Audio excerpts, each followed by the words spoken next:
तो हेलो दोस्तों, good morning. कैसे हैं आप लोग? होप आप सब बढ़िया होंगे और आपकी तैयारी बहुत बेहतरीन चल रही होगी। तो दोस्तों, मैं आज आपको करवाने जा रहा हूँ प्रैक्टिस सेट, जो कि मैं ऑफलाइन करवाता हूँ बच्चों को, जो भी मेरे पास पढ़ने आता है। कुछ बच्चे 10-12 बच्चे पढ़ने आते हैं मेरे पास, मेरे घर पे। तो उन 10-12 बच्चों को मैं जो भी प्रैक्टिस सेट प्रोवाइड करवाता हूँ हर सैटरडे को, तो वही प्रैक्टिस सेट मैंने सोचा एक दिन करवा देता हूँ ऑनलाइन। क्योंकि बहुत सारे बच्चे कमेंट कर रहे थे कि प्रैक्टिस सेट प्रोवाइड करवाओ, या पेड बेच के लिए बोल रहे थे, या प्रैक्टिस सेट खरीदने के लिए बोल रहे थे। तो ऐसा तो कुछ अभी फिलहाल ऑप्शंस नहीं है। तो ऐसी एक पेपर था, तो मैंने सोचा एक बार करवा के देखता हूँ प्रैक्टिस सेट कैसे चलता है, आप लोगों को पसंद आता है या नहीं आता है। जो भी होगा पता चल जाए। मैंने कभी भी आज तक प्रैक्टिस सेट नहीं करवाया है, ना मैंने कभी पेपर सॉल्व करवाया है, ना कभी मैंने एमसीक्यू करवाया है। शायद से एक आधा वीडियो आपको एमसीक्यू का कभी मेरे चैनल पे दिख गया होगा, क्योंकि फिर मेरे को डिटेल एक्सप्लेनेशन पसंद है। और मेरे को भी लगता है कि अगर एज ए टीचर किसी को समझाना है, तो उसका जमीन आसमान दायां बाएं ऊपर नीचे पूरा सवाल का पूरा समझा दो। अब ये एमसीक्यू वाला फॉर्मेट मुझे बहुत अच्छे से आता नहीं है कि ABCD ऐसा मैं करवाता नहीं हूँ। मैं जो भी प्रैक्टिस सेट कराऊंगा आपको, तो मैं ये प्रैक्टिस सेट भी फुल डिटेल में कराऊंगा। ठीक है। आप लोगों ने मेरा कल परसों का एक डिटेल एक्सप्लेनेशन देखा होगा, जो पीस समीक्षा अधिकारी वाला पेपर था। तो उसमें बहुत ज़्यादा टाइम लग गया था, क्योंकि अगर समझाना है ऑप्शंस के बारे में तो भी टाइम तो लग ही जाता है। तो यहाँ पर भी मैं आप लोगों को प्रैक्टिस सेट तो करवा रहा हूँ, बट मैं उसको डिटेल में करवाऊंगा। ऐसा नहीं बोलूंगा कि ABCD ये मुझे बिल्कुल पसंद नहीं है, ना मैं ये करवा पाऊंगा। तो एक बार चेक करते हैं। और 100 क्वेश्चन तो शायद से हो नहीं पाएंगे। लेट्स सी, आधे एक घंटे में जितने भी क्वेश्चन हो पाएंगे उतने क्वेश्चंस पे चर्चा करेंगे। और फिर एक पेपर सेट कराने के लिए मुझको 2 क्लासेस बनानी पड़ेगी। उत्तराखंड की अलग क्लासेस बनानी पड़ेगी, हिंदी के अलग और GS के अलग, रीजनिंग के अलग, शायद से ऐसा भी होगा। ठीक है। और अगर आप लोग बोलोगे ABCD बता दो, तो फिर ABCD बता दूंगा मैं। अगर ABCD बताने में आपको क्वेश्चन रटने पड़ेंगे, अगर मैं समझाऊंगा तो आपको थोड़ा समझ में भी ज्यादा आएगा, और एक क्वेश्चन के साथ आपके 3-4 क्वेश्चन क्लियर हो जाएंगे। तो आप समझ गए होंगे। और ये मैं पहली बार करवा रहा हूँ यूट्यूब में प्रैक्टिस सेट, आज तक मैंने कभी करवाया नहीं है ऑफलाइन वाले प्रैक्टिस सेट। अगर आपको पसंद आता है तो जरूर कमेंट करके बताना, और अगर पसंद नहीं आता है तो कमियां भी आप जरूर बताना। मैं उन कमियों को दूर करने का प्रयास करूंगा। तो इंट्रो ज़्यादा हो गया, इतना ज़्यादा मैं बोलता नहीं हूँ, तो शुरू करते क्लासेस। कमियां जरूर आप बताना, कुछ अच्छा ही लगी होगी तारीफ या शेयर वगैरह जो भी करना होगा आप जरूर करिएगा। ठीक है, तो शुरू करते हैं क्लासेस। ये पहला प्रैक्टिस सेट है, आज तक मैंने कभी करवाया नहीं है। देखते हैं। पहला जो भी होगा वो हिंदी का ही होगा, तो पहले हिंदी देखेंगे। पेपर ऐसा बनाया गया होगा जैसे आजकल आयोग पूछता भी है। ऐसा नहीं बनाता मैं पेपर, मैं खुद हाथ से लिखता हूँ पेपर। और एक मेरे भाई है अभिषेक जी, हरिद्वार के, ऑनलाइन ही स्टूडेंट है वो, मुझसे ऐसे ऑनलाइन के थ्रू मिले थे। तो वो मेरे लिए टाइप वगैरह कर देते हैं, अभिषेक भाई है उनका नाम, तो उनका भी बहुत तहे दिल से धन्यवाद। हाथ से लिख के क्वेश्चन उनको भेजता हूँ, पूरा पेपर बना के PDF बना के, फिर वो टाइपिंग फॉर्मेट में मुझे ऐसा PDF बना के प्रोवाइड करवाते हैं। तो कहने का मेरा ये तात्पर्य है आप लोगों से, कि 100 क्वेश्चन करने से मतलब नहीं है। मतलब ये है कि एग्जाम के पॉइंट ऑफ व्यू से वो इंपॉर्टेंट है या नहीं है। मैं ऐसा भी देखता हूँ कि बहुत सारे प्रैक्टिस सेट टेलीग्राम ग्रुप में देखने के लिए मिलते हैं। क्या फायदा ऐसे प्रैक्टिस सेट का जो आपके एग्जाम में ही नहीं आ रहा है? ये नहीं होना चाहिए ना, मतलब कि प्रैक्टिस सेट है 100 क्वेश्चन है बस। क्वेश्चन ऐसे होने चाहिए कि 100 में से 40-50 नंबर हर किसी के आने चाहिए। इजी वाले भी होने चाहिए, बीच लेवल के। उसके बाद 10 नंबर लाने के लिए बहुत मेहनत लगे। क्वेश्चन ऐसा होना चाहिए जो आजकल एग्जामिनर पूछ रहा है। गढ़वाली भी होनी चाहिए, कुमाऊनी भी होनी चाहिए, हिंदी ग्रामर भी होनी चाहिए, पत्रकारिता भी होनी चाहिए, लेखक भी होने चाहिए, एवरीथिंग। उत्तराखंड में कुछ आसान भी होने चाहिए, कुछ नए क्वेश्चन भी होने चाहिए। हिस्ट्री भी होनी चाहिए, तो पॉलिटी भी होनी चाहिए, ज्योग्राफी भी होनी चाहिए। पेपर सेट कथन वाले क्वेश्चन भी होने चाहिए। ऐसा बनना चाहिए। और कुछ क्वेश्चन मेरे हर प्रैक्टिस सेट में, मेरे हर प्रैक्टिस सेट में 8 से 10 क्वेश्चन ऐसे मिल जाएंगे आपको, जो ऑलरेडी प्रीवियस पेपर में पूछे गए। वो एग्जामिनर भी करता है, और आपको प्रीवियस पेपर सॉल्व करना चाहिए। ठीक है। मैंने ये जो 3-4 मिनट का आपका टाइम लिया, अगर आपने ध्यान से मेरी बातों को सुना होगा, कुछ कंक्लूजन निकला होगा, और अगर आप उसको समझे हैं, तो आपको पेपर क्रैक करने में बहुत मदद मिलेगी। अब बातें नहीं करूंगा, बातें करूंगा तो क्वेश्चंस पे बात करूंगा, कैसे कैसे क्वेश्चन है। आप जरूर बताना, लेवल हाई रखना है, टप रखना है, कम करना है, ये भी जरूर बताना आप। और जो भी होगा आप बता सकते हैं, स्वतंत्र है, सोशल मीडिया है। गाली भी पड़ती है इसमें, तारीफ भी होती है इसमें। जैसा भी होगा आप बताना। ठीक है, तो शुरू करते हैं। तो दोस्तों, पहला क्वेश्चन ये रहा आपकी स्क्रीन पे, आप लोगों को दिख पा रहा होगा। अगर आप लोगों को दिख पा रहा है तो आप इसका आंसर भी जवाब देंगे मुझे कि क्या होगा इसका आंसर। और दूसरी बात ये है कि जो भी ये प्रैक्टिस सेट मैं करवा रहा हूँ, ये प्रैक्टिस सेट मैं आपको करवा रहा हूँ लाइव नहीं है, मतलब रिकॉर्डेड क्लासेस में। बट आगे जो भी मैं प्रैक्टिस सेट करवाऊंगा, अगर आपको ये पसंद आया, अच्छे व्यूज आए, अच्छे कमेंट्स आए, तो मैं आपको लाइव करवाऊंगा। लाइव मतलब कि आपको भी जवाब देने का मौका मिलेगा। तो लाइव वार्तालाप मैं आपसे करूंगा प्रैक्टिस सेट में। ओके, तो वो आप सभी लोगों का देखते हैं कितना सपोर्ट इसमें मिलता है। तो फिर प्रैक्टिस सेट वाला जो सेशन होगा उसे लाइव रखेंगे, क्योंकि आपको भी मौका मिलेगा ना बोलने का। तो ये एक तरफा हो रहा है। चिरजीव चिरजीवो जोरी जुरे क्यों न स्नेह गंभीर, वो घटी की ये बस भानुजा वे हलधर के बीर। इसका जो सही आंसर है, इसका सही आंसर होना चाहिए श्लेष मलंकार। इसका जो सही आंसर है मेरे दोस्तों, इसका सही आंसर है श्लेष अलंकार। श्लेष्म अलंकार वहां पे होता है जहां पे एक शब्द से अनेक अर्थ चिपके होते हैं। श्लेष्म का अर्थ ही क्या होता है? चिपकना। श्लेष्म का अर्थ ही क्या होता है? चिपका हुआ। तो यहाँ पे श्लेष्म अलंकार होगा जहां पे एक शब्द के अनेक अर्थ होंगे या एक से ज्यादा अर्थ होंगे। यहाँ पे एक शब्द आ रहा है हलधर। हलधर शब्द के दो अर्थ निकल के आते हैं। हलधर, हल को धरने वाला, एक बैल के लिए बोला जाता है। और एक हलधर बोला जाता है कृष्ण भगवान के भाई जो थे, बलराम, उनके साथ रहते थे बलराम। शब्द एक ही है हलधर, मगर हलधर के अर्थ कितने निकल के आ रहे हैं? दो दो। तो जब शब्द एक हो और अर्थ दो हो, तो वहां पे कौन सा अलंकार हो जाएगा? श्लेष्म अलंकार हो जाएगा। या आप यहाँ पे देख सकते हैं ब्रस भानुजा। तो इस ब्रस भानुजा से हम क्या समझ में आता है? यहाँ पे एक शब्द है ब्रसप। क्या शब्द है? ब्रसप। और अगर आप ब्रसप को देखोगे, ब्रसप, अब ब्रसप के पीछे जो आपको देखने के लिए मिल रहा है वो दिख रहा है अनुजा। तो ब्रसप बोला जाता है बेल, और बैल की अनुजा बोले तो गाय। तो ब्रस भानुजा का एक अर्थ क्या निकल के आता है? गाय। प्रसव बोला जाता है बैल को, और उसकी अनुजा, अनुजा बोले तो छोटी बहन, तो उसके लिए किस बैल की बहन कौन है? गाय। और एक शब्द इसमें ब्रस भानु, पूरा देखो ब्रस भानु, अजा पुत्री। तो ब्रस भानु की पुत्री वो निकल के आ रहा राधा के। तो ब्रस भानुजा के भी दो दो अर्थ निकल के आ रहे, राधा और गाय। और यहाँ पे हलदर के भी दो दो अर्थ निकल के आ रहे। तो अलग अलग अर्थ निकल के आते हैं। ध्यान रखना कि बलराम और बैल कि वे हलदर के बीच, ये बोल रहे हैं कि उनकी जोड़ी क्यों ना लंबी हो, चिर बोले तो चिरायु, बहुत लंबी क्यों ना हो, और उनका प्रेम क्यों गहरा ना हो, गंभीर मतलब गहरा। क्योंकि एक ब्रस भानु की पुत्री है मतलब राधा, और एक बलराम के भाई है वीर, बलराम के भाई है बोले तो कृष्ण। एक अर्थ ये निकल के आता है। और एक अर्थ ये निकल के आता है कि उनकी जोड़ी क्यों ना लंबी हो, उनकी आयु क्यों ना लंबी हो, उनका प्यार क्यों ना गहरा हो। क्योंकि एक कौन है? बैल है, और एक कौन है? गाय है। तो इनका प्रेम लंबा क्यों ना हो। तो बैल और गाय का सेन भी आता है, और बलराम के भाई कृष्ण और ब्रज भानु की पुत्री राधा, इनका भी सेंस आता है। एक एक शब्द के जब एक से ज्यादा अर्थ निकल के आते हैं, तो वहां पे कौन सा अलंकार होता है मेरे भाई? श्लेष्म अलंकार होता है। होपफुली आप इस बात को समझे होंगे। ठीक है। यमक, अगर मैं इसमें बात करूं, तो यम का जो एक अर्थ निकल के आता है, यम का अर्थ होता है दो। जहां पे एक शब्द एक से अधिक बार आता है और हर बार अलग अलग अर्थ दिखाता है, वहां पे यमक अलंकार होता है। कनक कनकते सौ गुना मादकता अधिकाय। एक कनक का मतलब धतूरा, एक कनक का मतलब सोना। मंगन को देखी पट देत बार बार है। एक पट का मतलब होता है कपड़ा, एक पट का मतलब होता है दरवाजा। दरवाजा बंद कर देती है, कई बार कपड़े दे देती है। सजना है मुझे सजना के लिए, एक सजना का मतलब प्रेमी और एक सजना का मतलब सजना धवरना। तो शब्द जब एक शब्द एक से अधिक बार आए और हर बार वो अलग अर्थ बताए, वहां पे यमक अलंकार। ठीक है। उत्प्रेक्ष अलंकार पहले तो आपको समझ में आए, उत्प्रेक्ष अलंकार पहले तो आपको समझ में आए, ये मैंने पढ़ा भी रखा है। और अगर आपको समझ में नहीं आए, तो इसकी ट्रिक है, आपको ऐसे शब्द देखने के लिए मिलेंगे, मनु, मानो, जनु, जानो। आप कहीं पर भी आपको ऐसे शब्द दिखेंगे, तो आप बेझिझक होकर करना कि ये डायरेक्ट कौन होगा? उत्प्रेक्ष अलंकार। इसका एक उदाहरण बड़ा फेमस है, वो मैं आपको लिख के दिखाता हूं, बड़ा प्रसिद्ध उदाहरण है। अब वो है, अति कटु वचन कहती के कई। अति कटु वचन कहती के कई। के कई के लिए बोला जा रहा है कि अति कटु वचन, बहुत कड़वे वचन बोलती है के कई। मानहु, मानहु लोण जरे पर दे। ठीक है। मानहु लोण, ठीक है।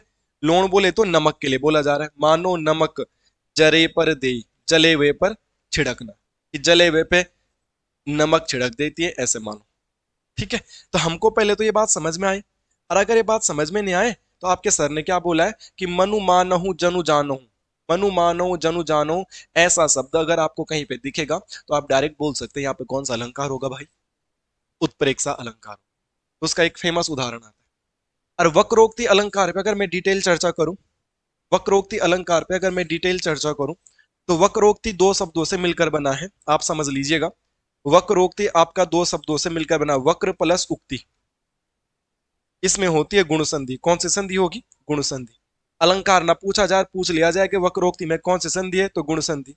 वक्र का मतलब होता है टेढ़ी, और उक्ति का मतलब होता है बात।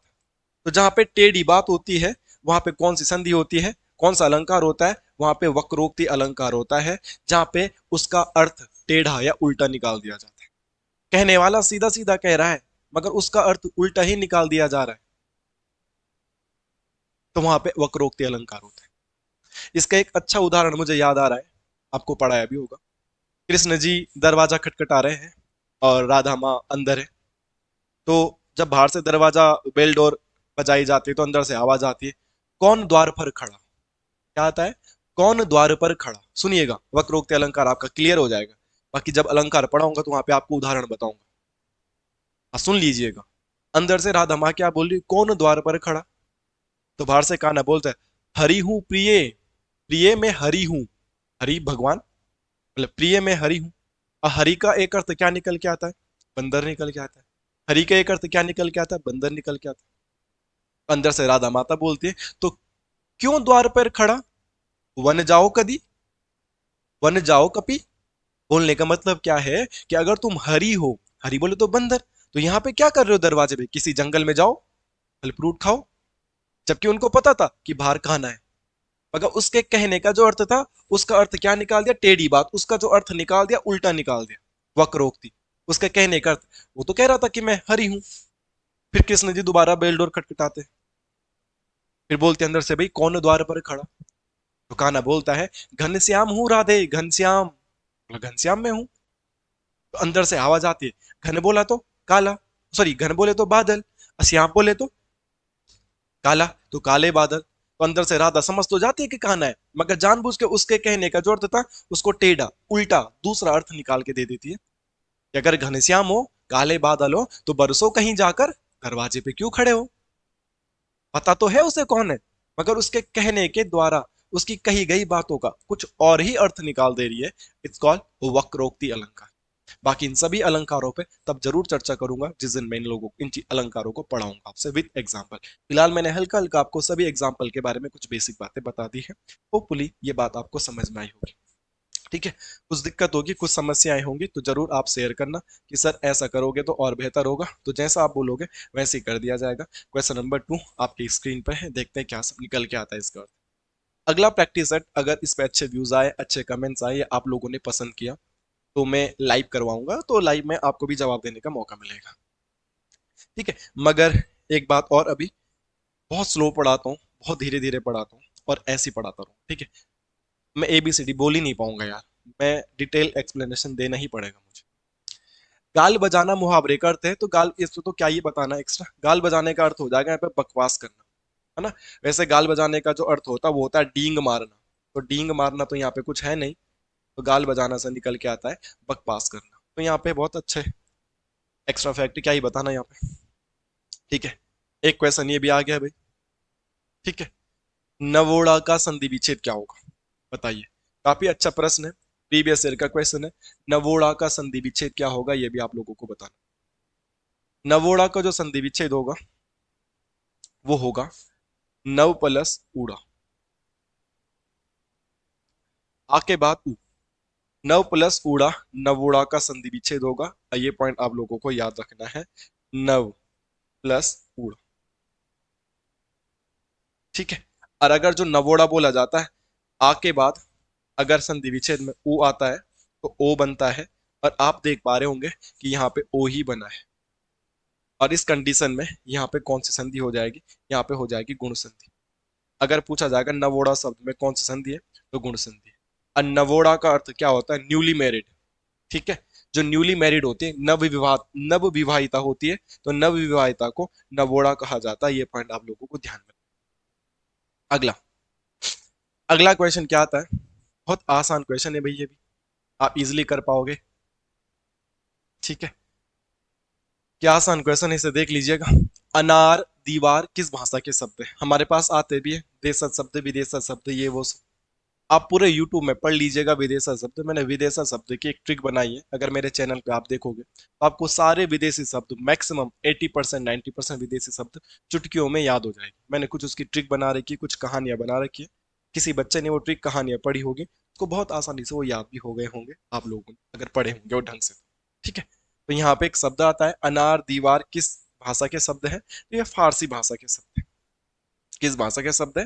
फारसी भाषा के शब्द। बाकी यार इस पे एक्स्ट्रा फैक्ट इतने सारे तो शब्द मैं लिखा नहीं सकता भी, इसलिए मैं यहाँ पे कुछ एक्स्ट्रा फैक्ट की बात नहीं कर। बहुत आसान पेपर बनाया है ये वाला। ठीक है, और अगर आप लोग बोलोगे कि इसका लेवल बढ़ाना है तो इसका लेवल भी जरूर बढ़ा दिया जाएगा। ठीक है, पर अभी तो आप घर पे बैठ के इस पेपर को दे रहे हो तो आपको आसान ही लगता है, मगर जब आप इसे एग्जाम के नजरिए से दोगे तो आपको ये पेपर भी मुश्किल लगे। ठीक है, तो इस पे बात करते हैं भाई। ध्यानवाचक शब्द, सॉरी ध्यानपूर्वक शब्द है परिणामवाचक विशेषण, स्थानवाचक विशेषण, या कालवाचक विशेषण, या रीतिवाचक विशेषण? इसका जो सही आंसर होगा वो होगा रीतिवाचक विशेषण। विशेषणों को पहचानने का बहुत आसान तरीका है परिणाम। आपको ये जवाब करना है कितना। अगर आपको मिलेगा जरा सा, थोड़ा बहुत, कम, इतना, उतना, तो सारा परिणामवाचक होता। स्थानवाचक विशेषण में आपको क्या जवाब करना है, कहाँ पे?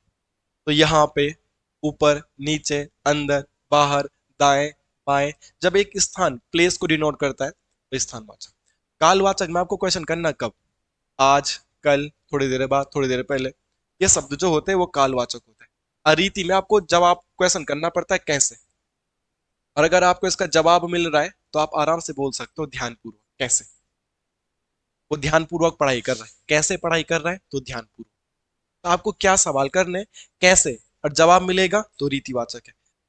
कब, कब का जवाब मिलेगा तो कालवाचक है। ठीक है, कहाँ, कहाँ का जवाब मिलेगा तो स्थानवाचक है, और कितना का जवाब मिलेगा तो परिणाम।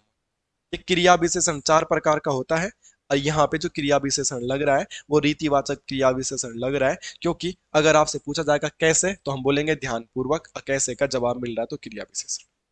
असलियत में जो आपको समझाना है वो शब्द क्या समझाना है, उस पर थोड़ा बहुत चर्चा मुझे कर लेनी चाहिए, और चर्चा करता हूँ। इस पीपीटी को नेक्स्ट टाइम चेंज करवाएंगे।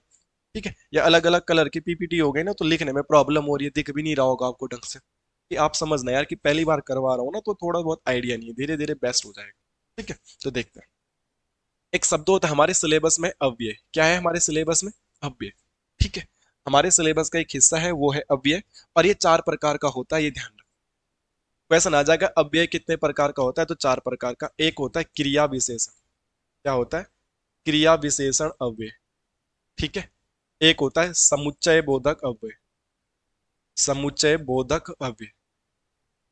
ठीक है, एक होता है संबंध बोधक अव्यय। क्या होता है? संबंध बोधक अव्यय। संबंध बोधक अव्यय। और एक होता है विस्मय बोधक अव्यय। विस्मय बोधक। यार कई बार पेपरों में सामान्य क्वेश्चन आ जाता है, आपने देखा होगा, वाक्य कितने प्रकार के होते हैं, सर्वनाम कितने प्रकार के होते हैं, कारक कितने प्रकार के होते हैं। ये अव्यय भी हमारे सिलेबस का हिस्सा है। सिंपल क्वेश्चन आ गया कि अव्यय कितने प्रकार के होते हैं, तो देयर आर 4 टाइप्स ऑफ अव्यय। अव्यय कितने प्रकार के भाई? 4 प्रकार के अव्यय होते हैं, और एक अव्यय होता है क्रिया विशेषण। और फिर ये क्रिया विशेषण भी कितने प्रकार का है? 4 प्रकार का। और यही क्रिया विशेषण मैंने दिया था आपको, और ये मोस्ट इंपॉर्टेंट है, इसे याद कर लीजिएगा। और ये कौन कौन से 4 प्रकार का होता है? परिमाणवाचक, ठीक है, स्थानवाचक, स्थानवाचक, कालवाचक, और रीतिवाचक, और रीति।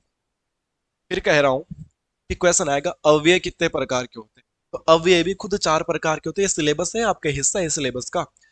क्रिया विशेषण अव्यय, समुचय बोधक अव्यय, संबंध बोधक अव्यय, विस्मय बोधक अव्यय। और फिर क्रिया विशेषण भी खुद कितने प्रकार का होता है? 4 प्रकार का। परिणामवाचक, स्थानवाचक, कालवाचक, रीति।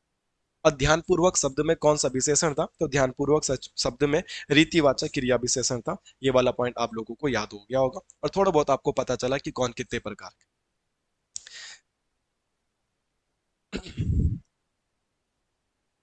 हो, इसको क्या हो गया भाई? कोड अब दिक्कत कर रहा है। क्या दिक्कत कर रहा है? ये समझ में नहीं आ रहा है। जो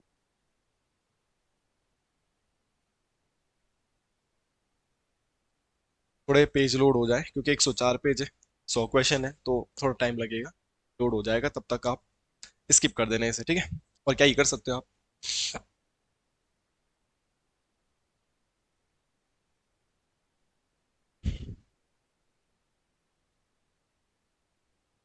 हम्म, हम्म, हम्म।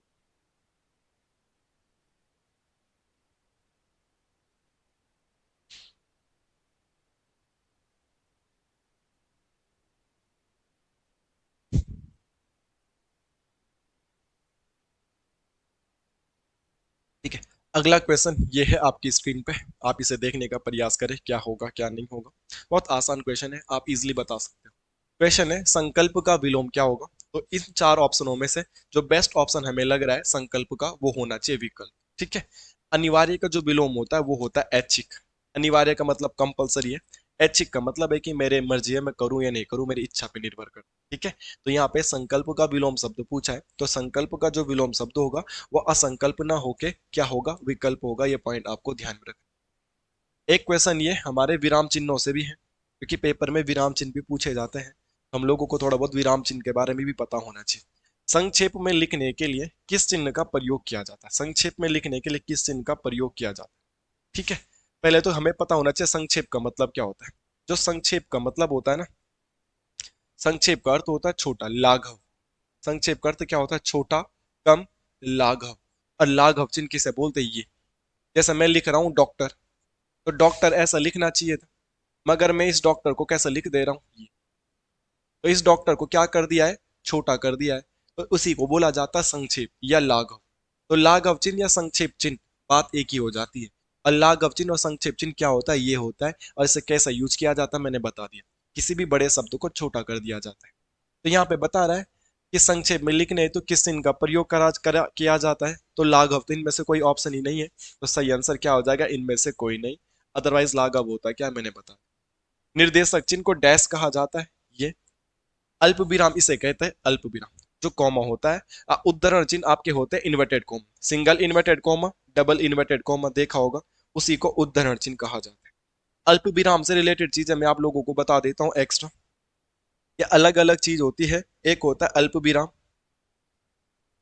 और एक चीज होती है अर्ध विराम। क्या होता है? अर्ध विराम। ठीक है। एक होता है उपविराम। क्या होता है भाई? उपविराम। और एक होता है पूर्ण विराम। तो पूर्ण विराम हिंदी में ऐसा होता है, उप विराम हिंदी में ऐसा होता है, अर्ध विराम हिंदी में ऐसा होता है सेमीकोलन, और अल्प विराम ऐसा होता है कॉमा। अल्प विराम का मैंने बता दिया कॉमा। उद्धरण चिन्ह मैंने बता दिया। उद्धरण चिन्ह क्या होता है? इन्वर्टेड कॉमा जो होते हैं हमारे, सिंगल इन्वर्टेड, डबल इन्वर्टेड। निर्देशक तो मैंने बता ही दिया। अब बाकी ये क्या था ये भी मैंने। ठीक है। नेक्स्ट अगर हम आगे देखेंगे, काफी अच्छा क्वेश्चन है, हिंदी से पूछा गया है, क्वेश्चन सिलेबस में भी आते हैं। हर एक टॉपिक को छुआ है, हर एक टॉपिक से क्वेश्चन लाने का प्रयास किया गया है। कौन सी बोली पश्चिमी हिंदी की नहीं?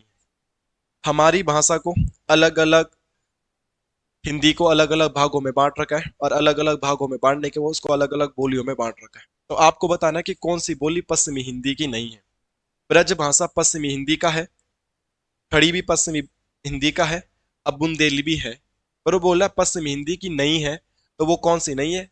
बघेली। तो सही आंसर क्या हो जाएगा? बघेली। पूछ रहा ना कि कौन सा पश्चिमी हिंदी की नहीं है, तो तीन है, ये नहीं है, बघेली नहीं है। अब बघेली पश्चिमी हिंदी का पार्ट नहीं है, तो किसका पार्ट है? पूर्वी हिंदी का। बघेली बोली किस हिंदी के तहत आती है? पूर्वी हिंदी के तहत। अब पूर्वी हिंदी में तीन भाषा आती, अब अबाछी। अबाछी बोले तो अवधि, बा से बोले तो बघेली, अच्छा से बोले तो छत्तीसगढ़ी। क्या बोला मैंने? छत्तीसगढ़ी। तो क्वेश्चन आएगा पूर्वी हिंदी के तहत कितनी बोलियां आती हैं? तो पूर्वी हिंदी के तहत आती तीन बोलियां, अवधि, बघेली, छत्तीसगढ़ी। तो इसीलिए पूर्वी हिंदी का पार्ट है। हमें यही बताना था कि कौन पश्चिमी हिंदी का पार्ट नहीं। अब जब यहाँ पे बात हो ही रही है पश्चिमी हिंदी की, तो क्यों नहीं थोड़ी बहुत और बातें और चर्चा कर ली जाए। ठीक है। जब बात हो ही रही है, तो हम बात कर रहे थे अब पश्चिमी हिंदी की। तो सर पश्चिमी हिंदी में कितनी बोलियां होती है? तो पश्चिमी हिंदी के अंतर्गत आती है 5 बोलियां। पश्चिमी हिंदी के तहत कितनी बोलियां आती है मेरे दोस्त? 5 बोलियां आती है। और एक ब्रज भाषा भी पश्चिमी हिंदी, खड़ी बोली भी पश्चिमी हिंदी, अब बुंदेली भी पश्चिमी हिंदी। इट मीन्स दो तो बच गई है। मैंने कहा है पश्चिमी हिंदी में 5 बोलियां आती है, तो दो बच गई है। वो दो कौन सी होगी आपको याद होनी चाहिए। एक है हरियाणवी, हरियाणवी, ठीक है, और एक होता है कन्नौजी। तो कन्नौजी, हरियाणवी दो, तीन, चार, पांच, तो टोटल पश्चिमी हिंदी की 5 बोलियां हो गई। अब पूर्वी हिंदी की 3 बोलियां होगी, आपको पता चल। आगे चलते हैं। राष्ट्रभाषा प्रचार समिति कब बनी थी? इसका जवाब आप दे पाओगे तो बताइएगा। राष्ट्रभाषा प्रचार समिति कब बनी थी? ये भी आपको पता होना चाहिए। राष्ट्रभाषा प्रचार समिति कब बनी थी, ये बात भी आपको पता होनी चाहिए। ठीक है, बताएं।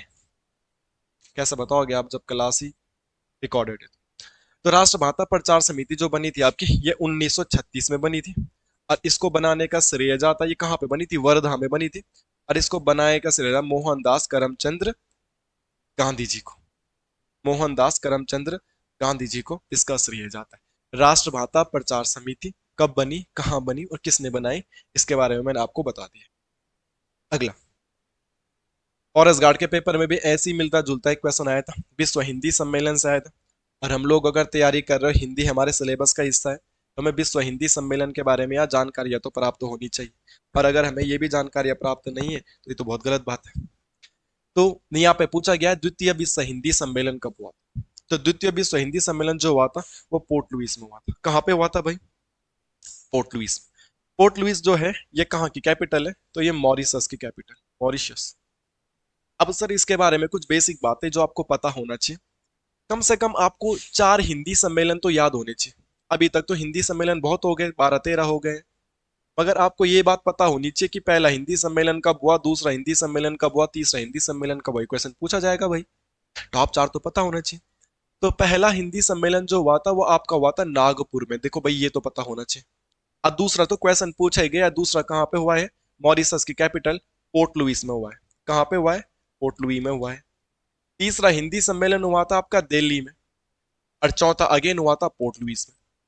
तो इसको याद करना भी कितना आसान है, एक बार भारत एक बार मॉरिशस, एक बार भारत एक बार मॉरिशस। मगर हमारे यहाँ जो पहला हुआ वो हमने नागपुर में करवाया, और जो दूसरा हुआ वो फिर पोर्ट लुई में हुआ, फिर जो तीसरा हुआ भारत आया तो वो दिल्ली में हुआ, फिर चौथा अगेन मॉरिशस गया वो पोर्ट लुइस में। तो कम से कम 4 विश्व हिंदी सम्मेलन तो आपको पता होने चाहिए स्टार्टिंग के। ठीक है, नहीं याद है तो लिख लीजिएगा, मैं पेपर ऐसे ही सॉल्व करवाऊंगा। और अगर पसंद नहीं आएगा आप लोगों को तो मैं करवाऊंगा भी नहीं, नो प्रॉब्लम एट ऑल, कोई दिक्कत नहीं है। और अब हम पढ़ते हैं, यार हमें यह भी तो पता होना चाहिए साहब कि हिंदी सम्मेलन हो कब रहे। तो पहला विश्व हिंदी सम्मेलन 1975 में हुआ था। और दूसरा हमने अगले ही साल करवा दिया 1976 में। तीसरा हमने तब कराया जब भारत वर्ल्ड कप जीत गया था 1983 में। और चौथा हमने 10 साल बाद कराया 1993 में। अरे बाकी कुछ नहीं, मगर टॉप 4 विश्व हिंदी सम्मेलन तो आपको मुझको सबको याद होने चाहिए अगर हम स्टूडेंट है, अगर हम तैयारी कर रहे हैं। तो ये 4 हिंदी सम्मेलन तो मैंने इनके बारे में बता दिया। जब बात हुई रही है विश्व हिंदी की, तो हमको ये भी बात पता होनी चाहिए कि विश्व हिंदी दिवस कब मनाया जाता है। तो विश्व हिंदी दिवस कब मनाया जाता है भाई? 10 जनवरी को मनाया जाता है। कब मनाया जाता है? 10 जनवरी को। क्योंकि जो पहला आपका विश्व हिंदी सम्मेलन हुआ था ये 10 जनवरी को ही हुआ था, इसीलिए 10 जनवरी को विश्व हिंदी दिवस मनाया जाता है। पहला विश्व हिंदी सम्मेलन जो 1975 आपने लिखा है ना, वो 10 जनवरी को ही शुरू हुआ था। दैट्स वाई विश्व में 10 जनवरी को विश्व हिंदी दिवस मनाया जाता है। और अगर मैं बोलूंगा नेशनल हिंदी डे, राष्ट्रीय हिंदी दिवस, राष्ट्रीय हिंदी दिवस, तो ये मनाया जाता है 14 सितंबर को। और इतनी सी बात आपको बतानी है कि क्यों मनाया जाता है, यार इतना तो पता ही होना चाहिए। अगर ये भी पता नहीं है तो बहुत गलत बात है। ठीक है, मैंने एक्स्ट्रा फैक्ट आपको बता दिया, याद कर लेना। क्योंकि इसमें पत्रकारिता के भी क्वेश्चन रखे हैं जो मैंने ऑफलाइन पेपर कराया होगा। ठीक है, और बाकी ये है कि मेरी कोई कोचिंग नहीं है। ठीक है, आप लोग कॉल मैसेज कुछ करते हो, मैं कोई कोचिंग नहीं पढ़ाता हूँ भाई। कोचिंग में पढ़ाता तो मैंने कोचिंग पढ़ाना बंद कर दिया। मैं अपने घर में ही रहता हूँ, खुद पढ़ाई करता हूँ मैं। 3 4 5 6 दोस्त मेरे ऐसे हैं जो पढ़ने के लिए आ जाते हैं, या जूनियर बोल सकते हैं, तो उनको मैं घर पे ही पढ़ा देता हूँ। बस पढ़ाता ऐसे हूँ, जहाँ पे मैं रिकॉर्ड कर रहा हूँ यहीं पे वो नीचे बैठे रहते हैं, यहीं पे पढ़ा देता हूँ। तो पढ़ाता नॉर्मल कोचिंग के जैसे हो, बट कोचिंग है नहीं मेरी। ओके, तो आप कॉल ना करें कि हम ये वो सब। नेक्स्ट, ये क्वेश्चन है भाई, टिप्पण के बारे में कौन सा कथन सत्य है। टिप्पण को तो मैंने आपको पढ़ा भी रखा, हिंदी पत्रकारिता मैंने पूरी पढ़ा रखी है। टिप्पण के लिए एक शब्द यूज किया जाता है, वो था नोटिंग। टिप्पण के लिए कौन सा शब्द यूज किया जाता है, नोटिंग। कौन सा कथन सही है, ठीक है। मुहावरों का प्रयोग वर्जित होता है, हाँ भाई ये तो सही है। संक्षिप्त एवं स्पष्ट लिखना पड़ता है, सही है। तटस्थ एवं विश्लेषणात्मक शैली में लिखा जाना आवश्यक है, भी सही। हाँ, इसमें सभी कथन सत्य है, कुछ भी गलत नहीं है। उसने बोला कौन सा सही है ये बताओ, इसमें सारे ही सही है, कोई गलत ही नहीं है, तो मैंने ये वाला सेलेक्ट कर दिया। ये भाई, इसमें गढ़वाली कुमाऊनी को भी जगह मिली है। आप लोग जवाब देंगे गढ़वाली कुमाऊनी वाले मेरे भाई। कुमाऊनी वालों के लिए तो ये आसान हो जाएगा, क्योंकि कुमाऊनी का शब्द है। गढ़वाली वालों को थोड़ा दिक्कत होती है। काफी गढ़वाली बच्चों ने इसका जवाब गलत दिया तो ऑफलाइन में। तो फिर भी क्या आप सही जवाब दोगे इसका कि नहीं दोगे। रात्रि ब्यान, ठीक है। रात्रि ब्यान में कई लोगों ने रात को देख के रात का समय कर दिया है। रात्रि ब्यान उसे बोला जाता है जब रात खुल रही होती है, सुबह, प्रभात का टाइम। तो सुबह का समय, option number B will be right answer, ठीक है। रात्रि ब्यान कौन सा होता है, रात्रि ब्यान का मतलब होता है सुबह का समय। तो ये वाला पॉइंट आप लोगों को ध्यान रखना है, और पेपरों में ऐसे क्वेश्चन आते हैं तो बेसिक बातें याद रखें। अब देखो नेक्स्ट, आपको गढ़वाली कुमाऊनी रिश्तेदारी भी आनी चाहिए। और गढ़वाली कुमाऊनी रिश्तेदारी से तो क्वेश्चन बन रहा है भाई, गढ़वाली कुमाऊनी रिश्तेदारी से क्वेश्चन बन रहा है, ये आप लोगों को आना चाहिए, ठीक है। अब इसमें ना बहुत सारे बच्चे कंफ्यूजन होंगे मेरे जवाब देने के बाद। अभी आप लोगों के बहुत सारे अलग अलग आंसर आ रहे होंगे अगर ये लाइव होता तो। कुमाऊनी वालों का अलग और गढ़वाली वालों का अलग। गढ़वाली बोले भाई ये सही है, कुमाऊनी वाले बोलेंगे ये सही है। मगर सही वही होगा जो मैं बताऊंगा विद प्रूफ। बुक से बनाया क्वेश्चन पेपर, अपनी मर्जी से मैंने कोई भी क्वेश्चन नहीं बनाया, जो बनाऊंगा बुक से बनाऊंगा, विद प्रूफ बनाऊंगा, ठीक है। तो ध्यान रखना। अब आप इसका जवाब क्या देना चाहते हो ये बताओ, सोचना। आपने अपना जवाब दे ही दिया होगा। तो यहाँ पे जड़जू शब्द जो बोला जाता है वो पति की बड़ी बहन को बोला जाता है। जड़जू बोला जाता है पति की बड़ी बहन को, और ये बोला जाता है गढ़वाली में। कहाँ बोला जाता है, गढ़वाली में, ठीक है। और गढ़वाली में पति की बड़ी बहन को लिए एक और शब्द का यूज करते हैं, रौतेली। रौतेल, जैसे तीलू रौतेली है ना, रौतेल, रौतेल, ठीक है। जैसे मेरी बड़ी वाली बुआ है ना, मेरी दो बुआ है, तो मेरी जो बड़ी वाली बुआ है मेरे पापा की बड़ी बहन, तो मेरी मम्मी उनको रौतेल बोलती, रौतेल। पर मेरी जो छोटी वाली बुआ है, फूफू मेरी छोटी वाली, तो मेरी मम्मी उन्हें ननद कहती, ननद। तो पति की छोटी बहन को क्या कहते हैं गढ़वाली में, पति की छोटी बहन को क्या कहते हैं, ननद कहते हैं, नंद या ननद। कुमाऊनी में नंद या ननद ही कहते हैं, कुमाऊनी में पति की छोटी बहन को। और पति की बड़ी बहन को क्या कहते हैं मैंने बता दिया आपको, गढ़वाली में क्या कहते हैं, जेठजू कहते हैं। गढ़वाली में क्या कहते हैं, जेठजू कहते हैं। और गढ़वाली में जेठजू के अलावा एक और शब्द आ जाता है, रौतेली, इसलिए दिक्कत हो सकती है। बहन के पति का भाई तो कुछ होता ही नहीं है, बहन के पति का भाई नॉर्मली होता है जीजू जूजू, जो भी बोलना है वटेवर आप बोल सकते, कोई दिक्कत नहीं। अब यहाँ पे ना एक और शब्द आता है जेठजू, ठीक है। अब कुमाऊनी वाले बोलेंगे यार ये तो हमारे यहाँ तो कुछ गलत हो रहा है। तो कुमाऊनी में एक और शब्द यूज किया जाता है, मगर वो शब्द ही कुमाऊनी में अलग है। और कुमाऊन में जो शब्द यूज किया जाता है पति के बड़े भाई के लिए, वो जारजू शब्द का यूज किया जाता है। क्या शब्द का यूज किया जाता है, कहाँ पे लिखूं, यहीं पे लिख देता हूँ। पति के बड़े भाई के लिए कौन सा शब्द यूज किया जाता है, आप देख लीजिएगा। पति के बड़े भाई के लिए एक शब्द यूज किया जाता है, अब वो होता है जाड़जू। क्या, जाड़जू। तो जड़जू और जाड़जू सिमिलर सिमिलर लग रहा है, बट बोथ आर अलग। ये जो जाड़जू शब्द है ना, ये कुमाऊनी वालों का है। और कुमाऊनी जाड़जू किसे बोल रहे, पति के बड़े भाई को, पति के बड़े भाई को। और हम लोग गढ़वाल में तो उसे जेठू बोल देते ना, ऐसा कुछ बोला जाता है, जिठाना बोला जाता है, जिठाना। गढ़वाली में पति के बड़े भाई को क्या बोलते हैं, जिठाना। गढ़वाली में पति के बड़े भाई को जिठाना कहते हैं, अगर मैं गलत नहीं हूं। बट कुमाऊनी में क्या कह रहे हैं, जाड़जू।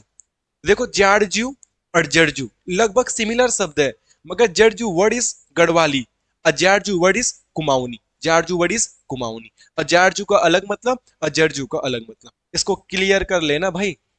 किसी को डाउट होगा तो मैसेज भी कर लेना, मेरे पास भी प्रूफ है। मैंने एक भी क्वेश्चन फर्जी नहीं बनाया है। ये तो पीवाई क्यू होंगे, पुराने पेपरों से बनाए होंगे, ये तो बुक से ही बनाए होंगे, ठीक है। ध्यान रखना, क्लियर है। काफी अच्छा क्वेश्चन था, ये पेपर में फंस जाता तो अच्छे खासे गलत करते। कुमाऊनी वाले बोलते हम सही और गढ़वाली वाले बोलते हम सही।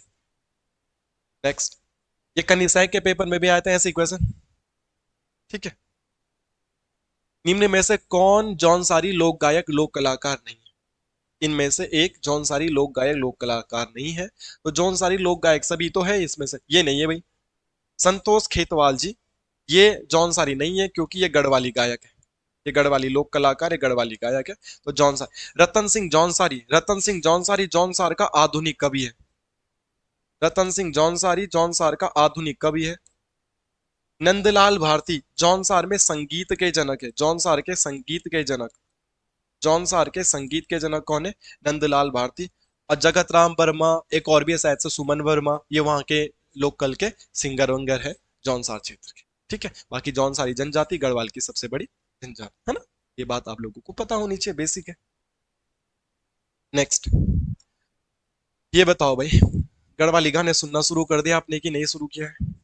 अगर किसी को ये याद है तो बताओ, और अगर याद नहीं तो फिर क्या ही कर सकते हैं। अगर कोई बताना चाहता है तो बता सकता है कि क्या मामला है। ठीक है, क्वेश्चन क्या है? गोर बखरा यकीलियाऊं गढ़वाली गीत के गायक कौन से? टी सीरीज का गाना है, यूट्यूब पे भी मिल जाएगा, जो गढ़वाली टी सीरीज है। रामा कैसेट आता था ना एक बार, रामा कैसेट। प्रीतम भरतौर, चंद्र सिंह राय, नरेंद्र सिंह नेगी, हेमचंद्र नेगी। किसका गाना होगा? तुक्का लगा दिया आपने। आप में से आधे से ज्यादा बच्चों का तुक्का गलत होगा, सच में बता रहा हूँ।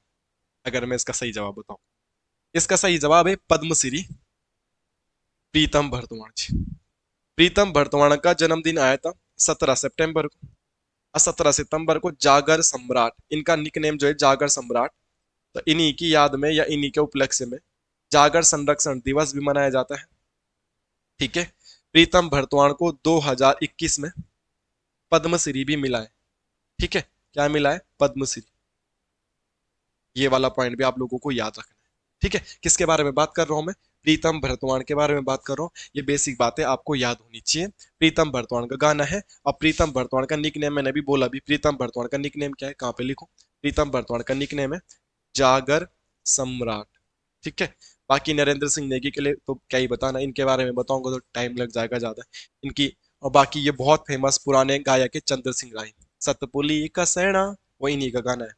बाकी नरेंद्र सिंह नेगी के तो कितने सारे सुपर हिट गाने हैं। वो दोपहर का बटोई पेपर में भी आया था, कितने बताऊं मैं। नरेंद्र सिंह नेगी की एक बुक है भाई। बाकी किसी दिन गढ़वाली कुमाऊनी गाने लिखवाने हैं तो मुझे बता देना, मैं लिखा दूंगा। फालतू के गाने नहीं लिखने, ये छुड़की बांध छकना बांध, ऐसा नहीं। तो वैसे गाने जो अपने टाइम पे उन्होंने बहुत प्रसिद्धि हासिल करी होगी, वही।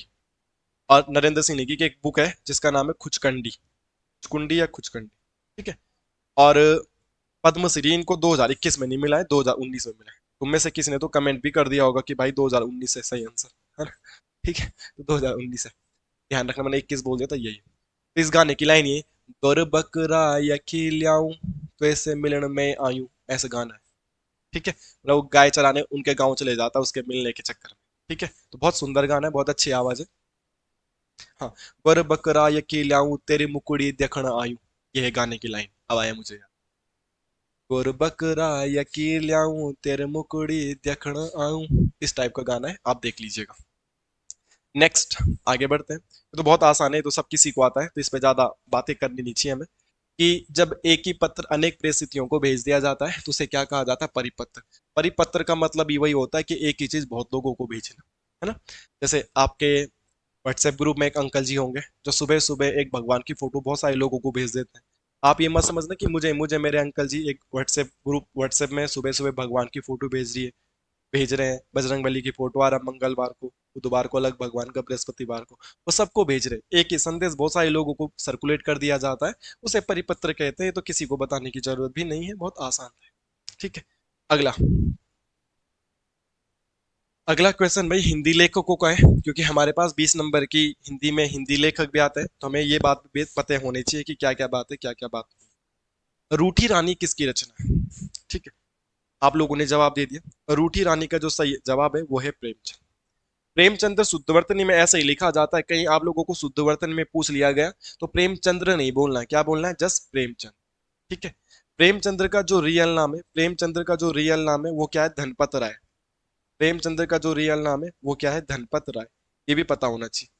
प्रेमचंद्र को उपन्यास सम्राट कहा जाता है। क्या कहा जाता है? उपन्यास सम्राट। और थोड़ी देर पहले देखा था हमने जागर सम्राट। जागर सम्राट किसे कह रहे थे भाई? प्रीतम भरतवाण जी को। उपन्यास सम्राट किसे कहा जा रहा है? प्रेमचंद्र जी को। और प्रेमचंद्र जी की बुक है रूठी रानी। ओके, लगभग 1880 में प्रेमचंद्र जी का जन्म हुआ था। और प्रेमचंद्र जी का जो रियल नाम था वो था धनपत राय। क्या है इनका नाम? धनपत राय।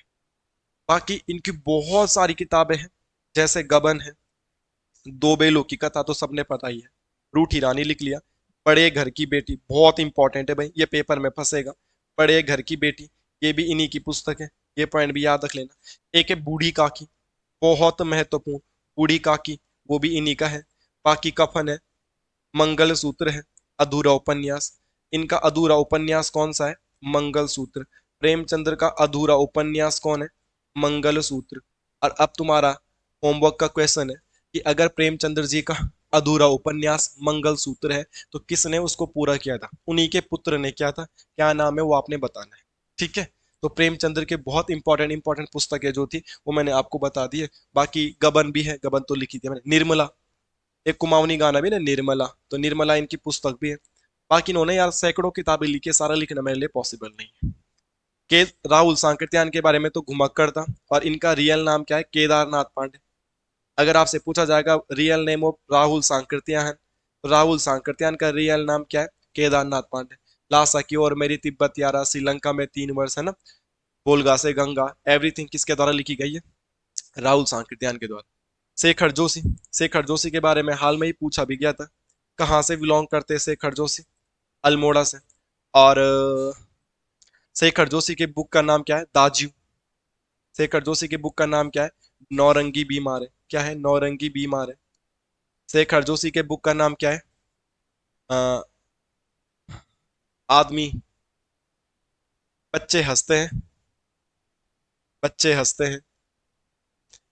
ठीक है, नौरंगी बीमार है, दाजू। कोसी के घटवार, एक और बुक याद आ गई है, कोसी के घटवार। अगर आपको ये बुक बहुत अच्छे से याद है तो मत लिखो आप, बट किसी को हल्का फुल्का याद है तो आप लिखो। जितनी बार लिखोगे उससे उतना ही फायदा आपका है। ऐसे किसी का कुछ नहीं हो रहा, एक दो लाइनें लिखने से आपकी कॉपी नहीं भर रही है, आपका हाथ नहीं घिस रहा, आपका पेन नहीं खप रहा है, तो आप लिख लीजिएगा। ठीक है, एक और आता है आदमी का डर, आदमी का डर। एक और आता है मेरा पहाड़। मैं ये इसलिए लिखा रहा हूं ना कि यार ये बंदा, ये राइटर सिलेबस में भी है, और उत्तराखंड के ये उत्तराखंड में भी पूछा जा सकता है और हिंदी में भी पूछा जा सकता है। तो एवरीथिंग हमें इनके बारे में पता होना चाहिए कि क्या क्या मामला है, क्या क्या मामला है। वो सीखे गटवार, दाजू, दाजू तो अभी रिसेंट में पूछा भी गया था, एग्जैक्ट याद नहीं बट पूछा गया था। बाकी हरिशंकर परसाई के बारे में क्या बताऊं? हरिशंकर परसाई में एक लिख लेना, इन्होंने लिखी थी प्रेमचंद के फटे जूते, बस छोड़ो, प्रेमचंद के फटे जूते। तो प्रेमचंद के फटे जूते book written by Harishankar Parsai. अब इनकी भी बुक लिखाऊंगा तो तुम नहीं याद हो, वैसे भी नहीं करनी है, तो फिलहाल इतना भी याद कर लोगे आप, क्योंकि अभी तो हम प्रैक्टिस सेट सॉल्व कर रहे हैं, ऐसा तो नहीं है कि हम लेखक पढ़ रहे हैं और क्वेश्चनों पे भी चर्चा करते हैं। ओके मेरे भाई, ये है भाई देवनागरी लिपि। देवनागरी लिपि कैसे लिपि है भाई, बताओ। थोड़ा बेसिक बातें तो पता होना चाहिए कि देवनागरी लिपि अगर लिपि है तो कैसी लिपि है, ये क्या आप मुझे बता सकते हैं? तो भाई साहब, देवनागरी लिपि जो है वो अक्षरात्मक लिपि है। ठीक है, वर्णनात्मक लिपि नहीं होती, वर्णनात्मक जो लिपि है होती है वो रोमन होती है। ठीक है, अक्षरात्मक लिपि होती है देवनागरी लिपि, इसमें स्वर और व्यंजन को मिला के लिख दिया जाता है। ठीक है, जैसे वर्णनात्मक लिपि रोमन है, मुझे का लिखना है तो का ऐसा लिख दिया जाएगा, स्वर अलग है, व्यंजन अलग है, कॉन्सोनेंट अलग है, वोवल अलग है। मगर मुझे का लिखना है यहाँ हिंदी में, तो देवनागरी में का ऐसे लिखेंगे। इसको जूम करेंगे तो इसके साथ फ्री में क्या मिल जाता है? आ मिल जाता है। इसके साथ फ्री में क्या मिल गया? आ। तो यहाँ स्वर और व्यंजन को मिला के लिखा जाता है। ये अक्षरात्मक होती है। हमारी लिपि कैसी है? अक्षरात्मक। रोमन की लिपि कैसी है? वर्णात्मक। और भावचित्रात्मक लिपि थी सिंधु घाटी सभ्यता की। ठीक है, सिंधु घाटी सभ्यता की लिपि कैसी थी? भावचित्रात्मक। कैसी सभ्यता, कैसी लिपि थी उनकी? भावचित्रात्मक लिपि थी सिंधु घाटी सभ्यता की। बाकी देवनागरी लिपि को लोकनागरी भी कहा जाता है। क्या कहा जाता है? लोकनागरी लिपि। देवनागरी लिपि को नंदनागरी लिपि भी कहा जाता है। क्या कहा जाता है? नंदनागरी लिपि भी कहा जाता है। ठीक है, देवनागरी लिपि का पहला यूज कांस्टेबल के पेपर में आया था। देवनागरी लिपि का जो पहला यूज देखने गया था गुजरात में, देखने के लिए मिला था। गुजरात के राजा, गुजरात के राजा जय भट्ट के शिलालेखों में, गुजरात के राजा जय भट्ट के अभिलेखों में, शिलालेखों में पहली बार देवनागरी लिपि का प्रयोग देखने के लिए मिला था। ठीक है, तो ये वाले पॉइंट आप लोगों ने पहले भी पढ़े हैं। बाकी मैंने यूट्यूब में भी पढ़ा रखा है आप लोगों को, देवनागरी लिपि के गुण दोष क्या क्या होते हैं, एवरीथिंग।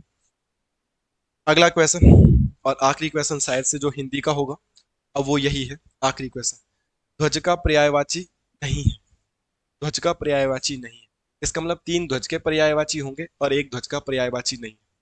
केतु मतलब ध्वज होता है, पताका मतलब भी ध्वज होता है, पताका फहराना। निशा का मतलब भी ध्वज होता है, निशान मतलब भी ध्वज होता है, जो निशान यात्राओं में हम झंडा फहराते हैं। एक ही शब्द है यहाँ पे, केकी का मतलब ध्वज नहीं होता है। हमें ध्वज का पर्यायवाची बताना बताना था कि जो ध्वज का नहीं होगा। तो सारे ध्वज के पर्यायवाची आप लिख लेना, ये ध्वज का पर्यायवाची नहीं है।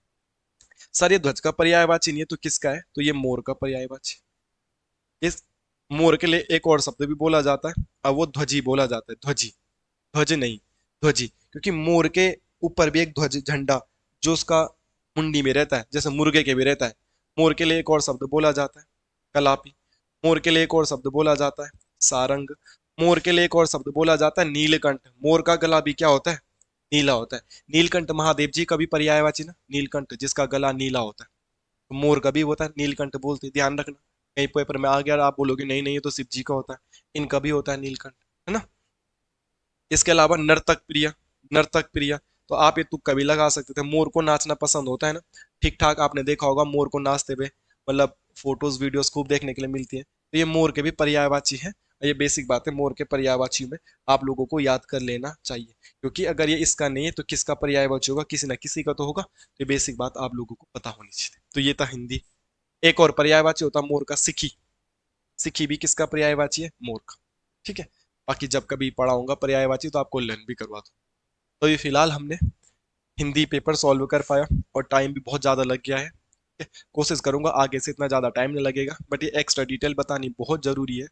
हम वन लाइनर क्वेश्चन के तौर पे इसे पढ़ नहीं सकते, पेपर सेट को, प्रैक्टिस सेट को, जब तक हम उस क्वेश्चन के बारे में आकाश पाताल दाएं बाएं पूरा ना देख ले, वो चीज़ें हमें याद नहीं होंगी, रटने से पेपर नहीं निकलेगी। ठीक है, तो माफ करना, कमियां जरूर बताना। ठीक है, एक कमी तो यही लग रही मुझे कि ये अलग अलग रंग में हो गया, दिखने में शायद से प्रॉब्लम हो रही होगी, क्योंकि पहली टाइम था। आगे इसको और भी सही करेंगे। फिलहाल 100 क्वेश्चन जब तक नहीं हो जाएंगे तब तक तो इसी बैकग्राउंड में रहेगा, तब तक तो चेंज नहीं होगा। और जो नेक्स्ट प्रैक्टिस सेट होगा शायद मैं उसे चेंज कर पाऊंगा। तो मिलते हैं नेक्स्ट क्लास में, और अगली क्लास में हम उत्तराखंड का प्रैक्टिस सेट करेंगे। और वहां पे मैं शायद आपके साथ लाइव आऊंगा, तो लाइव में हम प्रैक्टिस सेट को सॉल्व करेंगे। तब तक मिलते हैं।